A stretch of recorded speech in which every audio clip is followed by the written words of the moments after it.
বাংলাদেশকে দেয়া গুরুত্বপূর্ণ ট্রান্সশিপমেন্ট সুবিধা প্রত্যাহার করেছে ভারত। এর ফলে ভারতীয় স্থলবন্দর ও বিমানবন্দর ব্যবহার করে বাংলাদেশের পণ্য নেপাল ও ভুটানে যাওয়ার সুযোগ আপাতত বাতিল হলো। ট্রান্সশিপমেন্ট বাতিলের কারণ হিসেবে ভারতের বন্দরগুলোয় যানজট লেগে থাকার কথা বলছে দেশটির পররাষ্ট্র মন্ত্রণালয়। ভারতীয় স্থলবন্দর ব্যবহারের মাধ্যমে বাংলাদেশ ২০২০ সালের ২৯ জুন থেকে কম খরচে এবং দ্রুততম সময়ে নিকটবর্তী দেশগুলোতে পণ্য পাঠাতে পারত। বিশেষত পেট্রাপোল ও বেনাপোল সীমান্ত হয়ে ভারতের ভেতর দিয়ে স্থল ও সমুদ্রবন্দর ব্যবহার করে তৃতীয় দেশে পণ্য পাঠানো ছিল সহজতর ও সাশ্রয়ী। ভারত সেই ট্রান্সশিপমেন্ট হঠাৎই বাতিল বা প্রত্যাহার করে নিল। এ বিষয়ে মঙ্গলবার ভারতের central board of indirect taxes and customs আদেশ জারি করে। এর পাশাপাশি ২০২০ সালের ২৯ জুন দেয়া এ সংক্রান্ত আদেশও বাতিল করা হয়।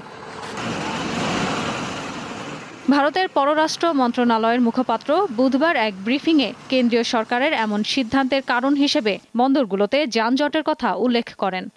বাংলাদেশকে দেয়া ট্রান্সশিপমেন্ট সুবিধার ফলে আমাদের বিমানবন্দর এবং স্থলবন্দরগুলোতে দীর্ঘ সময় ধরে উল্লেখযোগ্য যানজট তৈরি হচ্ছিল। লজিস্টিক বিলম্ব এবং উচ্চ ব্যয় আমাদের নিজস্ব রপ্তানিকে বাধাগ্রস্ত করছিল এবং আটকে যাচ্ছিল। তাই মঙ্গলবার থেকে এই সুবিধা প্রত্যাহার করা হয়েছে।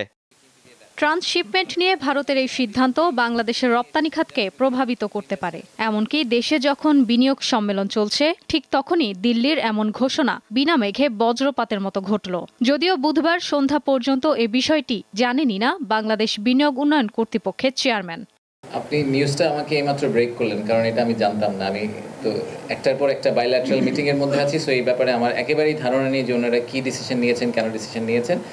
দেখেন, আমাদের তো ভারতের সাথে সম্পর্কটা পুনঃপ্রতিষ্ঠিত হচ্ছে, অ্যাজ ইউ হ্যাভ সিন, এক সপ্তাহ আগে থেকে।